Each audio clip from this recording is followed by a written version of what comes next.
It's an educational institution. What can we do better as educators to make sure that that our students are these creative, innovative, entrepreneurial individuals that I think that we want them to be? Are there things we could do differently? I already know some things, but this is a tough one to answer. Also, you ask tough questions, right?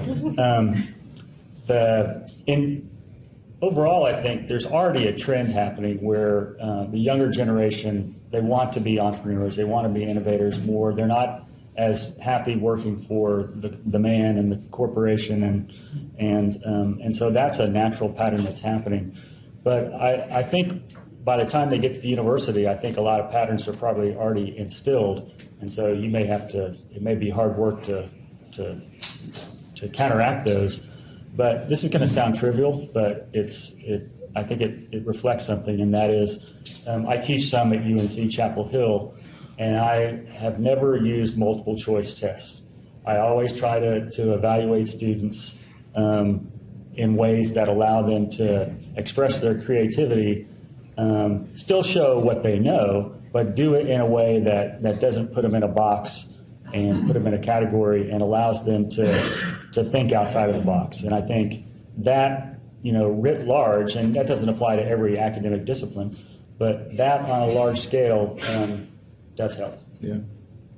I do think, and I've read enough about it, that we as educators, we prize literacy, various forms of literacy, and to a certain extent to the detriment of creativity. And I keep thinking about that. And so I'm sort of pleased when we dip down into middle schools and they're invited to an advanced manufacturing and innovation academy, so that they put that front and center. So I'm pleased. Can I add a little bit too quickly on Absolutely. On the creativity side too? So when we have our interns come in, we give them very broad ideas on what they want to work towards, and we give them projects that they own, and we let them come up with the solutions, and we let them come up with how to solve this particular broad scope or broad problem. And that really, we've seen some really cool projects and ideas come out of it. So definitely giving the ball to them and letting them become ownership of that project has really helped them take control and get excited, which was awesome to see undergraduates get excited about. Could I add just one point to that too? Because one of the things that I think will be most important in an academic setting is to separate the ideas of entrepreneurship and innovation. Yeah. Because entrepreneurship, if I open a dry cleaners, I'm an entrepreneur.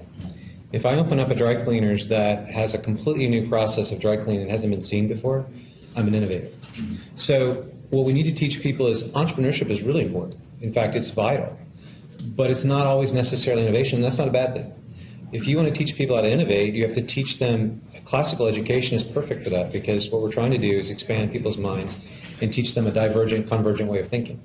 So I'd like to just separate the ideas of what entrepreneurship is and why it matters and what it is, and be clear in our language as to what we expect. Yeah. If you do that simple thing, and then give kids the opportunity in their academic setting to choose a path, or perhaps even intertwine those paths, then I think that the universities will do a much better job preparing people for the work they need to do. Yeah, I think that's an important point, and it'll help us shape some of the things that we'll be doing in the future in terms of entrepreneurship and innovation, the distinctiveness. So Marty, do we have